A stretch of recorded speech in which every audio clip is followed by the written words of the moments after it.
You are listening to War of the Stars, a Star Wars podcast presented by Realm of the Mist Entertainment with your host, John Tolley.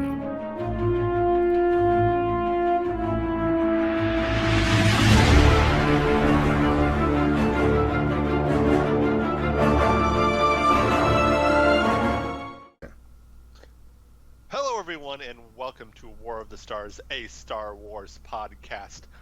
My name is John Mark Tolley, and joining me as always is Mr. Ray Rumsey. Hey, how's it going, everybody? Hey, and I totally forgot my other part of my intro. Wow. Of course, we are coming to you as always from deep within the Outer Rim, far beyond the watchful eyes of the Galactic Empire. I did that totally backwards, and I do not know why I did that. But, oh well, we're just going to roll with it, aren't we? Sure. Take it with a grain of salt. That's right. So how are you today, man? I'm doing very well, thank you. I'm very anxious to start tonight's episode. I think everybody will be very, waited with bated breath for this one. Yes. It's a big character in Star Wars. You could say probably the most important character in Star Wars. Absolutely. Yeah. But before we do that, we do have a little bit of Star Wars news to talk about. That is I think as far as I've heard, it is official now that Obi-Wan will be coming to the Disney. Ooh. There is the news that Ewan McGregor has signed with Disney to reprise his role in Obi-Wan in an Obi-Wan series on the Disney app, on the Disney streaming service. Which sounds amazing. I'm definitely on board for that one. Yes, me too. I think especially with even if it is a limited series, I think they'll be able to really get a lot more in detail in Obi-Wan's life, particularly where it's looking like it's going to be is that period between the end of episode 3 to episode 4. Right. Guessing that's kind of the time period they're going to be focusing on is that time period. And I think there's so many stories you can tell in that time period, because I doubt that he was just sitting on his hands just like, well, I gotta wait for Luke to get to be 16 so I can start training him. Yeah, I agree with that. I think he definitely had a lot of behind-the-scenes stuff going on. Yeah, there was probably lots of interaction. You'll probably get to see the relationship between him and Owen, Uncle Owen, and how that kind of deteriorated from what it seems by the time you get to episode 4. Mm-hmm. And just him interact with all these different characters, and it's going to be very, very interesting, I think, an interesting story. And of course, with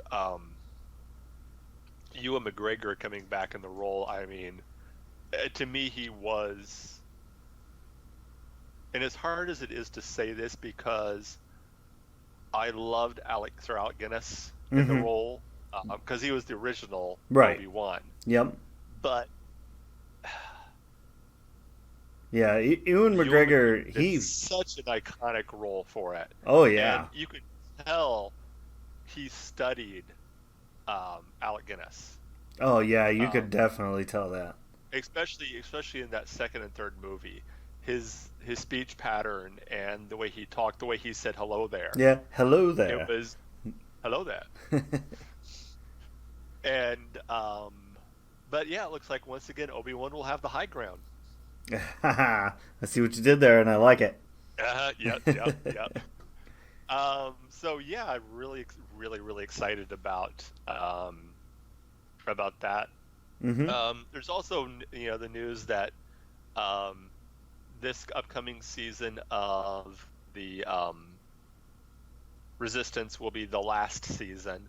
Are you surprised about that, or is that something you're just kind of like meh? I haven't really watched a lot of it, so I can't really give any opinions of it, but the few episodes I've seen, it does look like it was definitely geared towards a certain audience. Right. I think with the other shows, um, they, although they might have on paper been geared towards a certain audience, they had enough stuff in it that could attract an older audience, especially the Clone Wars, I think. Mm-hmm. Definitely geared more towards an older audience. Rebels was kind of kind of both, but I think Resistance was definitely geared towards a younger audience. Yeah.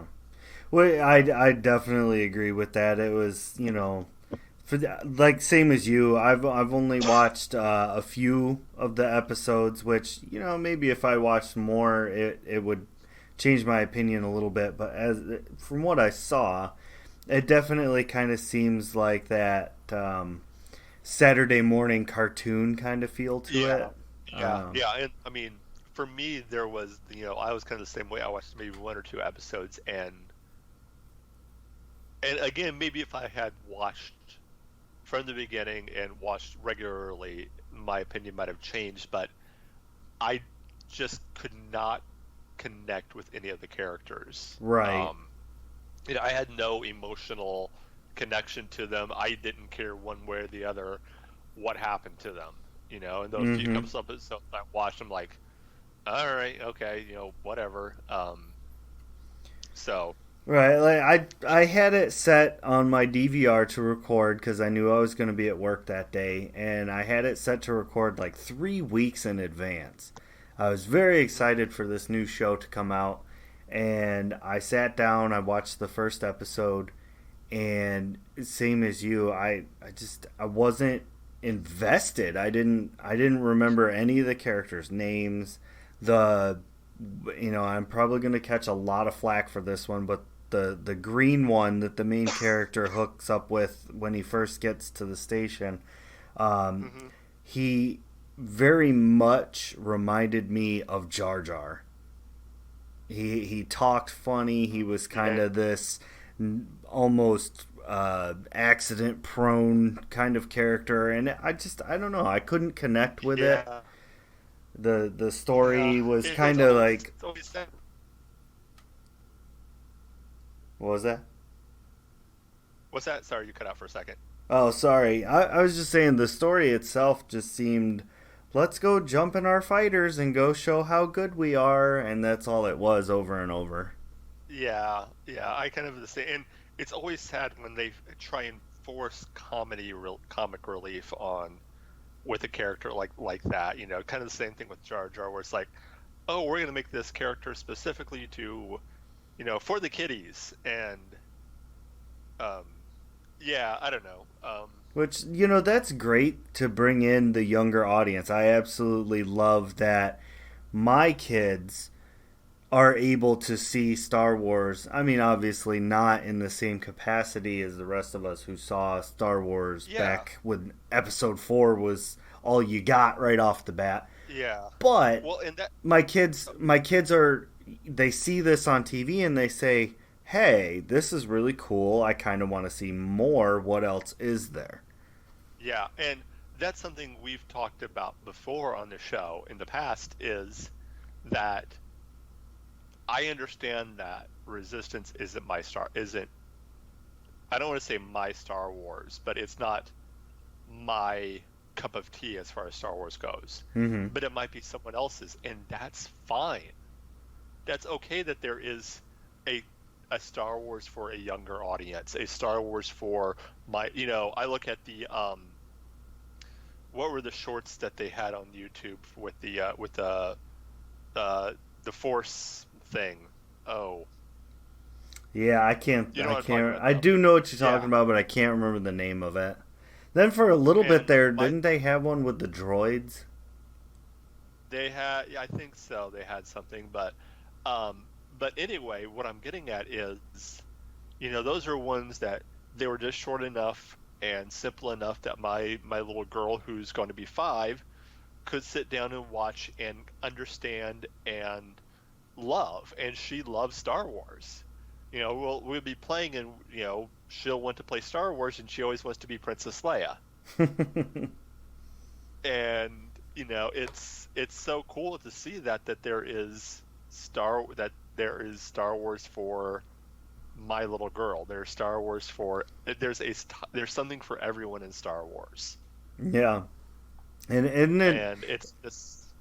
isn't it amazing that after all this time, it's still here, it's still around. I can only think of two other series, whether it be TV or movies, that have had this type of fandom and this type of longevity. Mm-hmm. And that, of course, would be Doctor Who and Star Trek. Yeah, yeah, I'll give you that. Other than that, it's Star Wars, and 40 years for Star Wars, and it all started with that a long time ago in a galaxy far, far away. Yeah. And here we are, 40 Yep. years later, and we're still visiting that galaxy. A man with a dream, and this is where we are now. That's right. That's right. So if that's not the Well- American dream, I don't know what is. I don't know. Well, let's get right into our main topic of the day. Oh yeah. Yeah, that's right. The character of Anakin Skywalker has been the titular character of pretty much the first 6 movies in the Star Wars saga. From the first time we actually saw the character of Anakin as a young boy on Tatooine to his final redemption at the end of Return of the Jedi. The story, the fall and rise again of Anakin Skywalker has really been the center point of all the stories, and even going into the sequel series, you can still see his presence felt Yeah. in a very, very strong way throughout the last 2 movies. So let's just start off right off the bat with, Anakin Skywalker. For Star Wars fans, I think that name is almost revered. I think In a that weird way. I think that kind of almost depends on at which point in Anakin's life are you talking about? Because I think everybody kind of likes different parts. Yeah, but I think what I mean is it's almost like there's certain names in the Star Wars mythos that when you say the name, it's just kind of like there's a certain weight to it. Yeah. Master Yoda, Obi-Wan, Anakin. I think there's, especially when you get later on and I don't know, there's just something about that character that's, I think in many ways he's one of the more relatable characters. Mm-hmm. Because we've all been there. Right. We've all been through what he went through in some way, shape, maybe not to that extent, but we've all gone through loss and heartache and having to, Yeah, just dealing with processing those emotions, and sometimes probably not in the most healthy of ways. Most healthy way. Yeah, Yeah. I would agree with that. Yeah. While the acting wasn't that great, I did enjoy Little Annie. I thought that I did too. I thought that just knowing foreshadowing and knowing what we knew going into it. Here's this little kid running around, and you're just kind of thinking in the back of your mind, like, this is the kid that's gonna Be the most, yeah. And it's, I think when we look at the young Anakin at that stage, we're still looking at it through the eyes of adults, or Right. young, or we're not looking at it like. We're looking like, oh, he's so annoying. Oh, why is he doing that? Instead of looking at like, wait a minute, why is he so annoying? He's acting like a little kid. Why is he acting so annoying? He's acting like a little kid. Exactly. I mean, I don't know how old your kids are, but my little girl's 5 years old, and I love her to death, but sometimes she can get a little bit much. Yeah, no, I agree with that. This is a kid who's supposed to be, what was he supposed to be, like 9 or 10 in episode 1? Yeah, I think he, if memory serves me correctly, he was 9, and Padme was like 12 or 15 or something. Yeah, something like that. He was 9. He was like 9, and she was like 13 or 14. Robbing the cradle, Padme.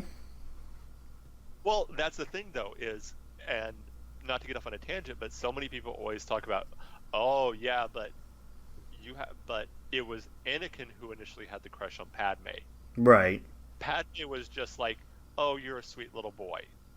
Yeah. I don't think there was any type of, bound chicka wow wow going on during that time. No.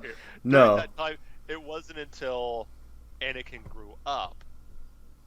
I honestly don't even think it was until, much later in the second episode that it was episode 2.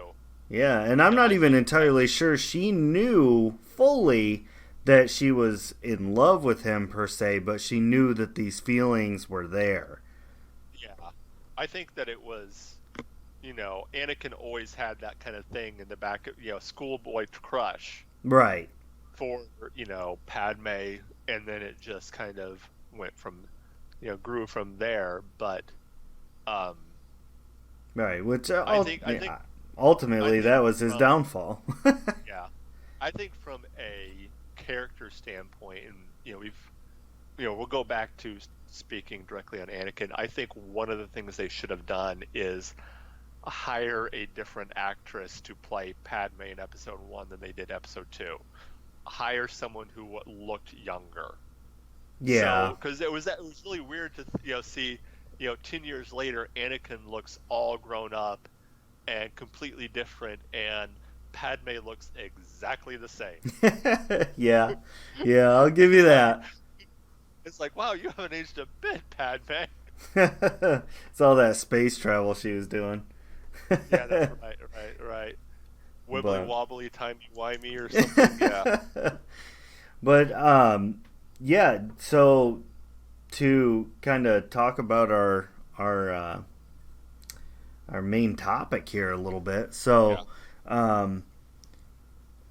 when episode 1 first came out, and they came up with this whole thing about midichlorians and trying to put a little bit of science and quantification on the Force, and he was discussing about not having a father and all this.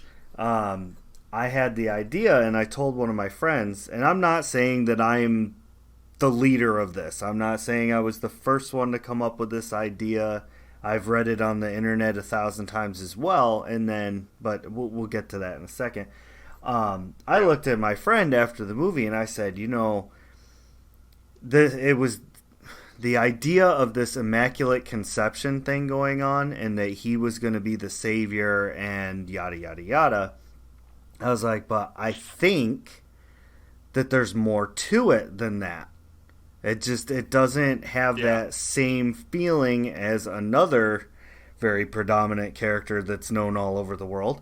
But so my friend said, oh, well, that's a pretty interesting idea, I guess. And then after the third episode came out and everything came around full circle and everything, I said, it was Palpatine. He created Anakin. And I mean, we talked about this for hours, hashing out the details of this. And oh, go ahead. Well, and I was going to say, and then I've seen it on other fan theories posted online to some varying degree of the same concept. But then I also read that they finally came out with that in the comic books, that it was finally confirmed that that's what happened. Yeah, I've heard that too. I'd also heard there was a theory going along that it was Plagueis. Right, right. That Plagueis was the one to do that, and that Palpatine just kind of took advantage of the situation. But I think making it have been Palpatine to be the perpetrator kind of fits in with his whole story leading up to episode 3, right, and the formation. So this all kind of makes sense that he would have thought that far back, mm-hmm, and been able to right, right, foresee and but, know that. Well, here's a question for you. So if we go through that, Anakin was the product of force manipulation by Palpatine. mm-hmm. Then was he truly the chosen one, or was it Palpatine seeing the Jedi, the prophecy, and manipulating the situations for his benefit, so that it would appear that Anakin truly was the chosen one? Okay, so my thought on that is that it was a very happy coincidence. So here's my thought on this, is that be it Plagueis or Palpatine, but I personally believe it was Palpatine, so that's the route that I'm going to take here.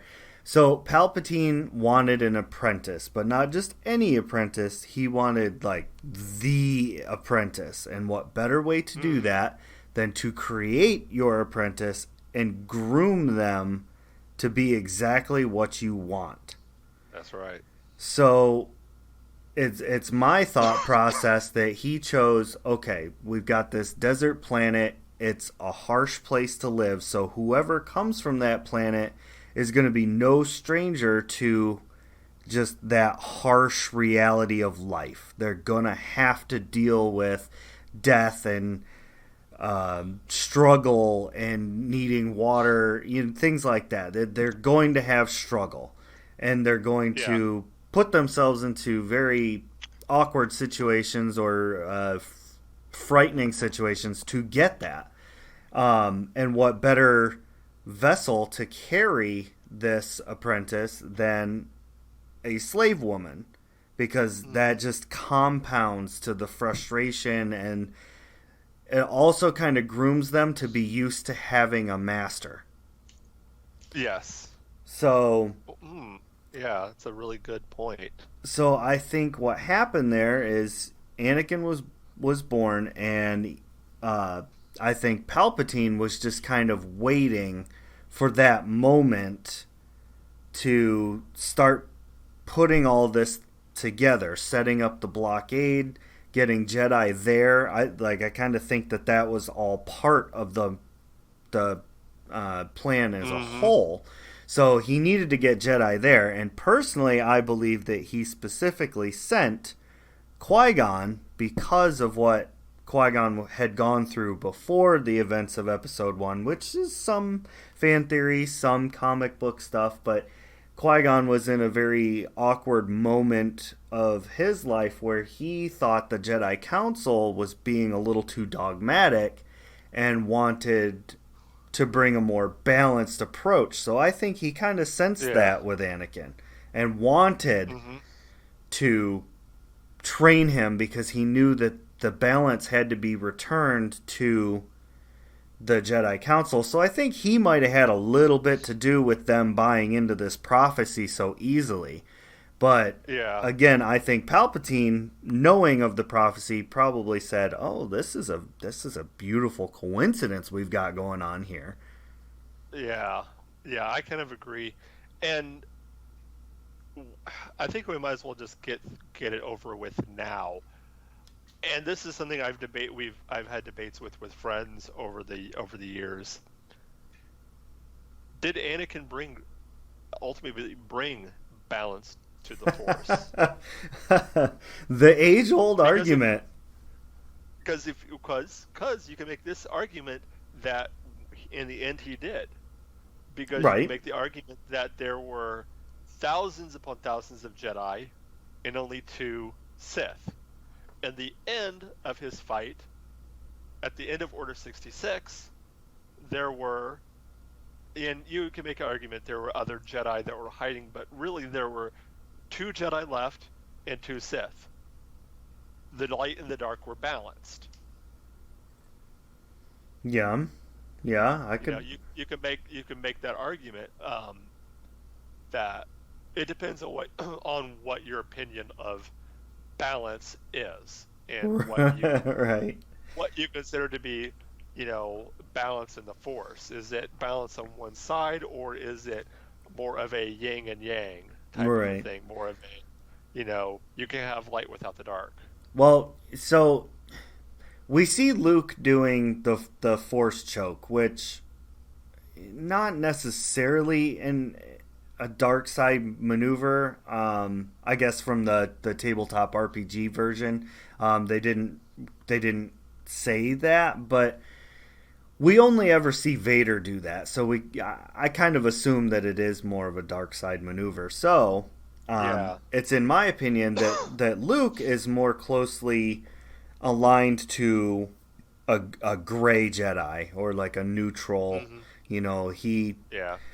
He didn't really have that training per se that the rest of the Jedi. He had a crazy old green Muppet training him in the swamp. I mean, So, but anyway, like you said, it really depends on your point of view, because in the most literal sense, it would have technically have been Darth Vader who bring balance to the Force. But being that Darth Vader was just a name, Anakin was the one who, quote unquote, because we don't know what the sequels are going to bring along for us, but as far as we know to this moment, it was Anakin who killed Palpatine. Or Sidious. So, in the most literal sense, yes. Because he was dying. So, in the end, it would have left presumably at that time frame when those movies were filmed, the only Jedi that was remaining was Luke. And he wasn't fully light and he wasn't fully dark. He was the balance. So, being that he is Anakin's kid and Anakin killed Palpatine, I think that, yes, Anakin brought balance to the Force. But if we want to dig into this a little more, it was Luke who ultimately got his father to come back from being Darth Vader. Mm-hmm. So, do you consider Anakin and Darth Vader to be 2 completely different people? I think about it as more of a alter ego kind of thing, where he took on this persona to appease his master, and he did what his master said because he had nothing else going for him. But here's his son begging for him to help. So I think that, that kind of brought the real Anakin, who he hadn't been in so long that he was probably buried deep within his psyche. Mm-hmm. Not to get psychological about it, but it brought him back to the forefront, and he said, oh, well, this guy's killing my kid. I can't let that happen. He already, given how Anakin thinks, and this is just from the prequels, given how Anakin thinks, he probably didn't blame himself for Padme's death, per se. He blamed his master. Mm-hmm. So here's his master trying to kill his kid after taking his wife, and as we all know, Anakin was pretty quick to pass the blame on to anybody else. I think that that's kind of how that went down. Interesting. Interesting. Well, let's talk a little bit about Anakin himself and the Anakin we see specifically, ironically, having just talked about the Clone Wars, the Anakin we see in the Clone Wars, and kind of his journey. And we see, I think, in the Clone Wars, we see the Anakin that we hear mentioned in Episode 4. Yes, I absolutely agree that. Anakin, the best, the best friend of Obi-Wan, the hotshot pilot, the person with that such close connection to the Force. That's the Anakin we see in the Clone Wars, and it was so cool. I think it was really cool to see that, as the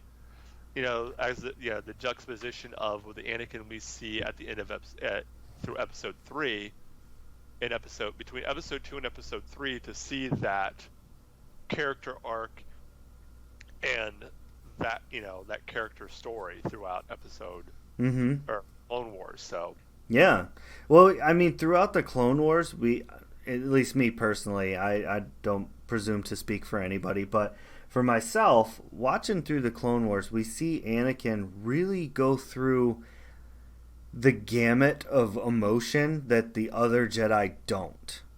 Yeah. And I believe that is in part to something that Yoda had said in Episode 1, too young to train, or too old to train. Too old to train, yes. And I really... That was one of the things that I liked about Anakin, but also at the same time didn't. Because one episode, he's sitting there and he's saying, oh, we must be mindful of our emotions and we should do this and that. And he's being that iconic Jedi Knight or Jedi Master. And then out of nowhere, the next episode, like, R2 gets kidnapped and all of a sudden he can't control himself anymore. And... yeah. I feel like that made him a little bit more human, but at the same time, he sits there and he turns around. It actually happened within episodes. We see him kind of manic and almost just unable to control his emotions, and then immediately turn around and berate Ahsoka, saying, no, you're not acting appropriately, knock it off. Like, I don't blame her for leaving the Jedi. In many ways, he had to be he was very hypocritical, right? Because I can think of a specific instance, but at one instant he would have to be, espousing the Jedi, rules of no attachments. And you can't, all that stuff. But then he'd turn around and be with Padme. Right. And, we can get into the whole debate of who knew. I feel like Obi-Wan knew. I think Obi-Wan had his suspicions, but I don't think he knew until... near the very end. I think Ahsoka knew. Oh, absolutely. I think Ahsoka knew from, almost the very beginning. She was smart as a tack. I don't think that got past her. And I think Yoda knew. Oh, Yoda can see the future. I fail to believe that he wouldn't be able to see that. Yoda, I don't think that Windu knew. Or any of pretty much any of the other Jedi Masters, but I think Obi-Wan had his suspicions, but he didn't want to say anything until A, he either knew for sure, or B, Anakin came to him. Right. I think that's what he was waiting. I think Obi-Wan was waiting for Anakin to come to him for help. I agree with that. Yeah. He was like, yeah. I think he would have. Go ahead.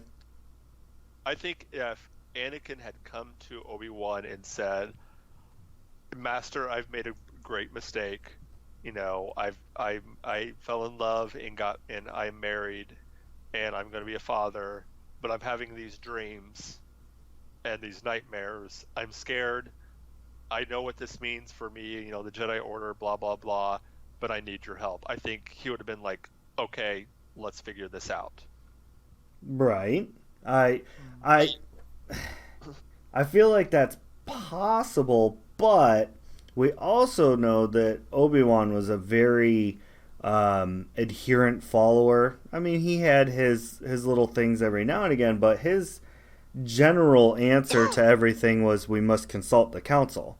We must tell Master Yoda. That was his go-to, and I think that coupled with Anakin constantly being told, you are the prophecy, you are the one to bring balance, you are this great, semi-deity, I think he probably was a little bit scared. I think that's why he didn't. I think that's why. Right. It's almost like, when you're a little kid and you're told, honesty is the best policy. If you come to us, if you're honest, that's going to be the best thing. And then you're still scared.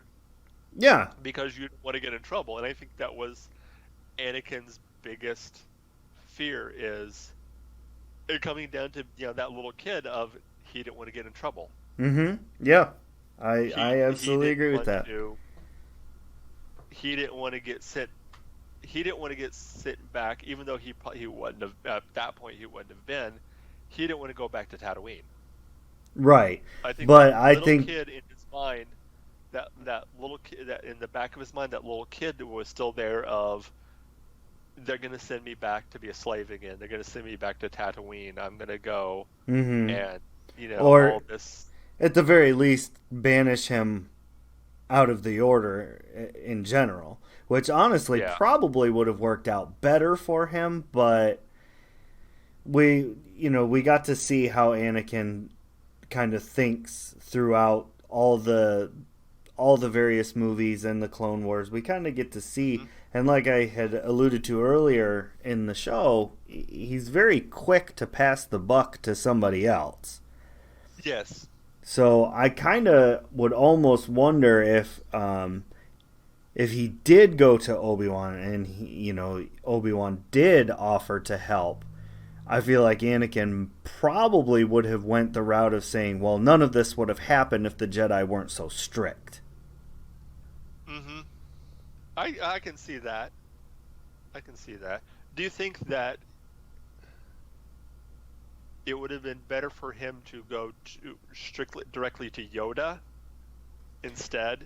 Personally, I really do think that would have been, because of all of them, Yoda was the most wizened.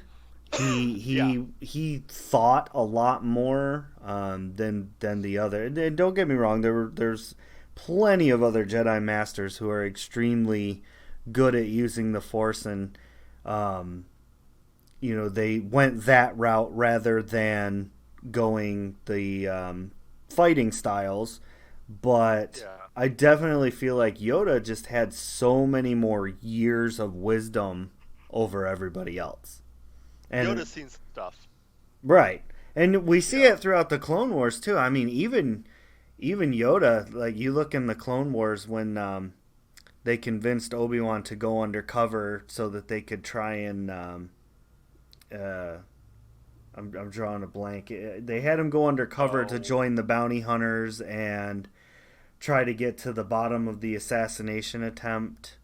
Yeah, I remember that. Yeah, I know what you're talking about. And so Yoda and Windu were the masterminds behind that, like, I think Yoda had just enough quote unquote dark side in him that he probably would have said, okay, well, we'll figure something out.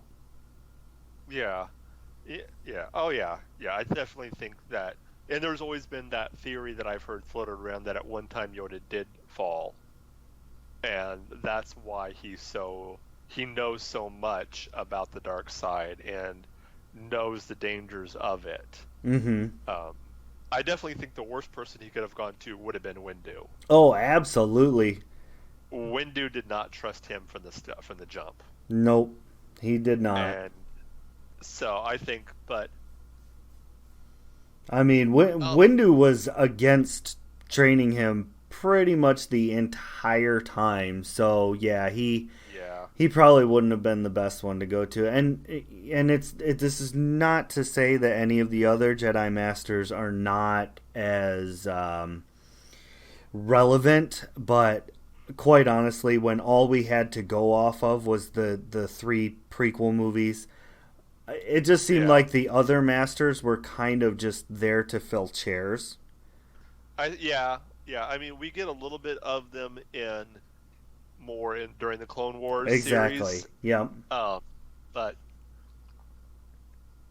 Yeah, that's when they started introducing more of the masters, but even still going off of what I know from the Clone Wars, I wouldn't have gone to any of the other masters either because no, they all had varying degrees of what they felt was right and wrong, and to me, a lot of them almost seemed kind of like they followed this zealot kind of thing.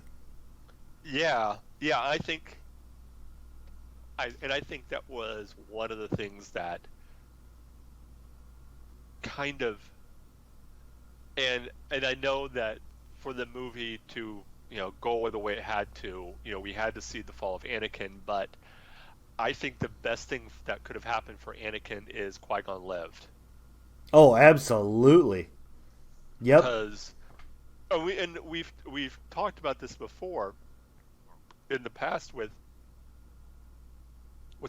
Obi-Wan. It's you're just made a master, or you're a Jedi master, and after years of being a Padawan, you're given the rank of knight, and congratulations, we're giving you your first Padawan. Oh yes, it happens to be Space Jesus.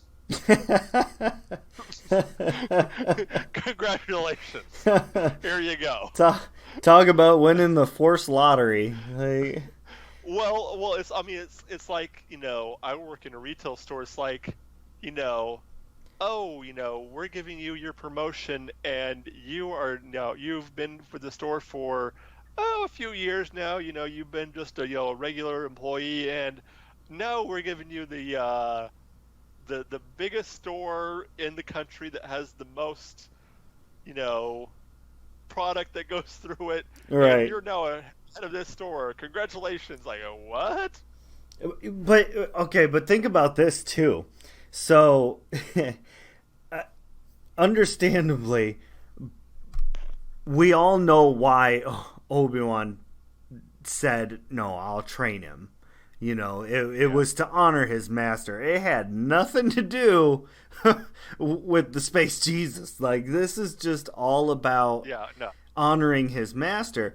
So yeah, we look back on episode 1, go from the very beginning.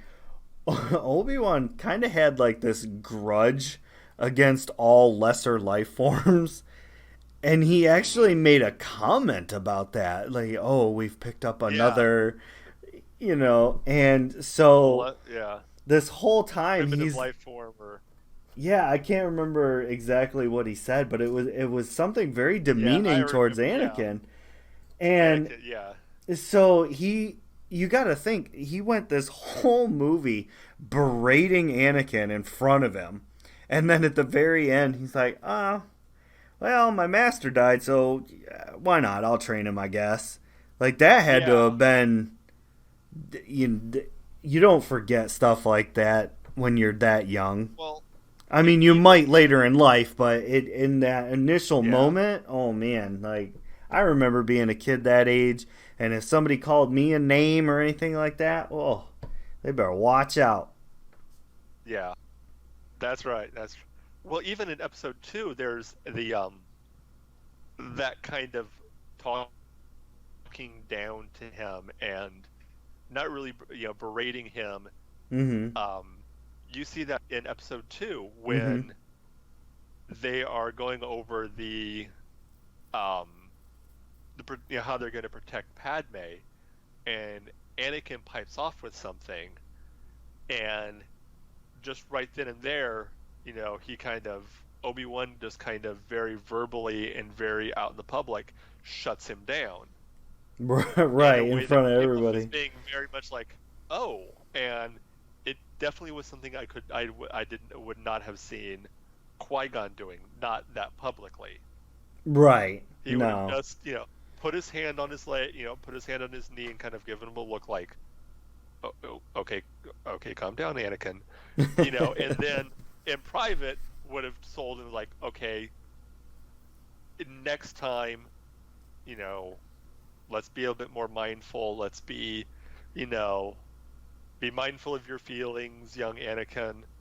All that stuff. But I think the relationship would have been completely different between Anakin and Qui-Gon than it was for Anakin and Obi-Wan, because I think he saw Qui-Gon as a father figure. In the short time that they saw each other, that relationship definitely was, and you could have seen that going forward of Qui-Gon being the father figure to Anakin, whereas Obi-Wan was always the older brother. Right. Yep. I agree with that. I mean, that's why Obi-Wan even makes that statement. Like, you were my brother. You were my brother. And I don't think that's necessarily what the Padawan-master relationship was supposed to be. It was supposed to be, if any familiar, it was supposed to be the father-son, father-daughter, mother-daughter, whatever type of relationship. It was supposed to be, not even that. No, I think of it as that it was supposed to be more of like the council itself was upper management, and Obi-Wan would have been like middle management, and Obi-Wan was the cashier, or Anakin was the cashier. Cashier, yeah.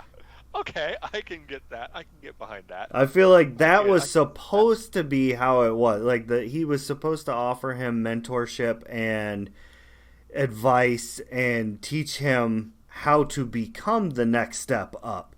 But I think that because of the events that happened and what was going on and Anakin's age and all of that, I think that just kind of led to this situation where they were more than colleagues. Well, they also kind of hint at what in the Clone Wars movie, they kind of hint at what part of the role the Padawan played as far as his or her master was concerned. Mm-hmm. It was the idea of teaching, for both of them, teaching the ability to let go. Because you would have this apprentice with you for years. I mean, probably, I would think, at the low end, 2 or 3 years under you. At the high end, maybe 7 or 8. We looked at Anakin. He had been a Padawan for 10 years. Because we don't know how long he was. We can guess he skipped the youngling position. Right. And went straight to being trained by Obi-Wan. So he was a Padawan for 10 years. So if you take that into consideration, that was the average time span, strong relationships can build during that time period. And you see that with other Padawans too, through the Clone Wars, that you had these strong relationships and bonds. Right. But part of the lesson to be learned was the lesson of letting go. Of eventually, the Padawan has to move on. The Padawan has to leave the Master and become a Jedi Knight himself. And the Master has to let go of the Padawan, has to realize that I've taught him or her all she knows. I have nothing left to give. I have to let him go. And, as a parent, that, my little girl's, 4 years old, almost 5, that thought terrifies me that eventually I'm going to have to tell my little girl, let her go off into the real world. Yeah. But It'll that's kind of what they. that feeling will definitely go away. uh, no, I'm playing around, everybody. Like my oldest is he's he's going to be 14 here soon, and I always joke around saying, "Oh, we've only got 5 more years, 4 more years, 3 more years." Yeah, but yeah. That goes to show you, people, right there. Mark and I would be 2 totally separate kinds of Jedi Master. We would be. We would be. I'd be training you to Jedi. get the heck out of here. Jedi? Right. No, we've had this kind of go slightly off tangent a little bit. We've had this discussion at work before, not Mark and I, but my coworkers and I, about superpowers and using the Force in general.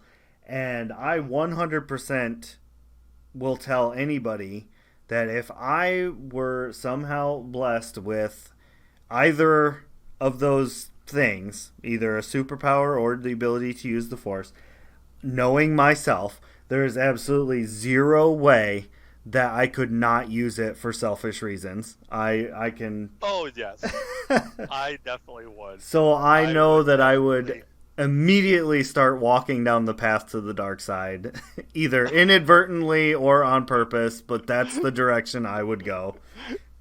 Just give me my red lightsaber. I'm good to go. Yeah, I'm just. Can I pick that up on my way out, or? That's exactly it, you know. And you know, they seem to have a lot more fun. Oh yeah, yeah. I mean, aside from killing each other all the time. Yeah, yeah. Well, let's get back on topic a little bit. We talked about that relationship between Obi-Wan and Anakin, and you know, we definitely see that build through episode 2 and kind of solidify in episode 3 and throughout the, you know, of course, throughout the Clone Wars series. And I know people always think that I've heard a lot of people complain that the final duel, the Battle of Mustafar, was too overly choreographed. Personally, I disagree. Oh. I think that was one of the most emotional duels. Yeah, I don't know who is saying that, but they are wrong. That was just so much emotion, and you see that friendship and that bond shatter like that. You know, to see it shatter like that was very emotional, and to me, that duel. If you watch that duel, and then turn right around and watch their fight on the Death Star, right, and see, you know, you can see both of them, and people, you know, wonder, you know, like, you know, why were they moving so slow, and why weren't they doing all the flips and everything like that they were doing in thing. Well, first of all, one, they're older, and you know, Vader's in a suit that doesn't exactly, you know, account for a lot of mobility, you know, right, being very mobile. And they were both testing each other. You know, Obi-Wan his goal was just to create a diversion and keep Vader busy long enough for Luke and Han and Leia to escape. Yes, he was doing exactly what he needed to do. And for Vader was looking at it like, okay, the last time I faced this guy, I basically lost both my legs, my other arm, and ended up, you know, burned bacon, basically. Right. Bacon. Right. And he's like, okay, what is this guy doing? So he's just testing, you know, kind of testing, like, okay, what's going on? So I think you both have people who are very tentative, you know, especially for Vader, very tentative, you know, wanting to figure out, like, you know, what's going on, you know, what's this old man, does he still have it, mm-hmm. type of a thing. And But I definitely think there's a lot more weight to that fight after watching the fight in episode 3. Right. Which I don't know if you've seen the new remastered fight between it was obviously done by a fan. The fan made. Yeah. I did not like it. I appreciate what the special effects that went into it, but I think that by adding all the flips and the special effects and everything like that, it takes away, for me personally, it takes away from the nuance and the emotion of that duel. Right. And I definitely agree with that. I just think it's cool in that they kind of kept it in line with what we've been seeing as the newer movies come out.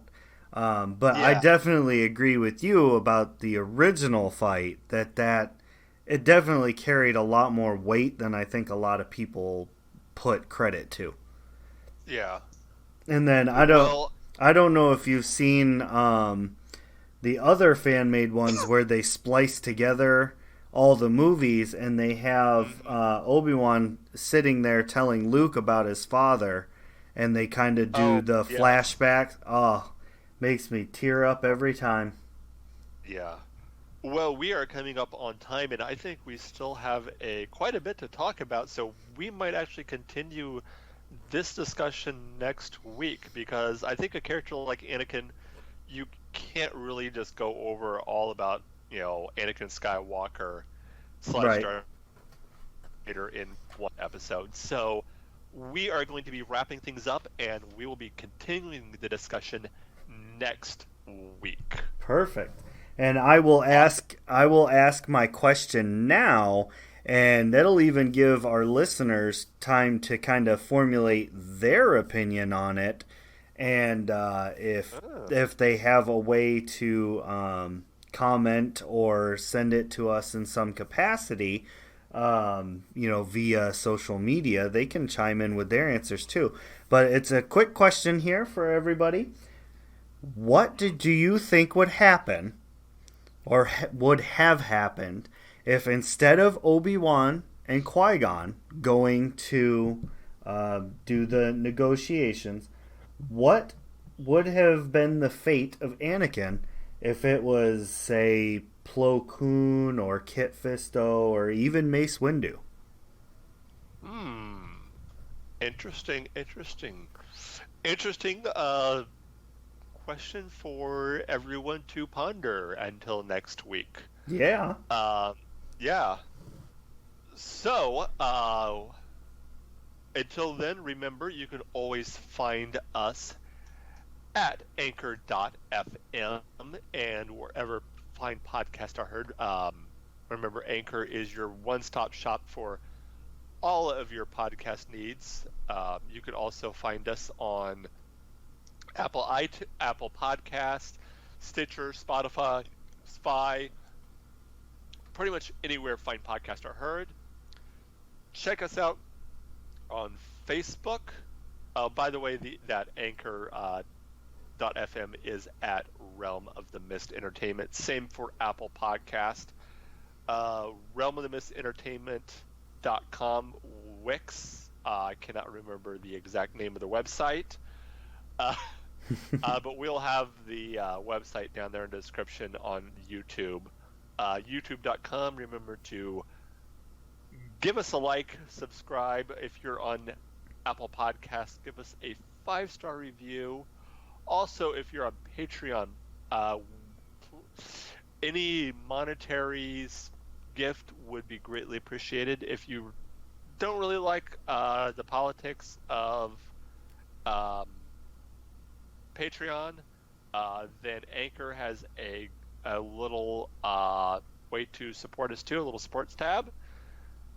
For me personally, you can find me at on Twitter at JohnMarkTolly1 and on Instagram at JohnTolly3930 and on Facebook at Mark Tolley. You can also email us at Realm of the Mist Entertainment @gmail.com, and on Twitter you can find us at Realm of the Mist Entertainment. All one word. And Ray, where can they find you? I can be found doing the dungeon mastering for our tabletop games for Realm of the Mist. It's called The Lost Realms. You pretty much find all of our links through the Realm of the Mist Entertainment. But on Instagram and Facebook, you can find us at Chronicles of the Lost Realm. All right. So, with that being said, remember, once again, join us next week as we finish up our talk on Anakin Skywalker. Until next time, remember, this isn't just my Star Wars. This isn't just your Star Wars. This is our Star Wars. Until then, may the Force be with you.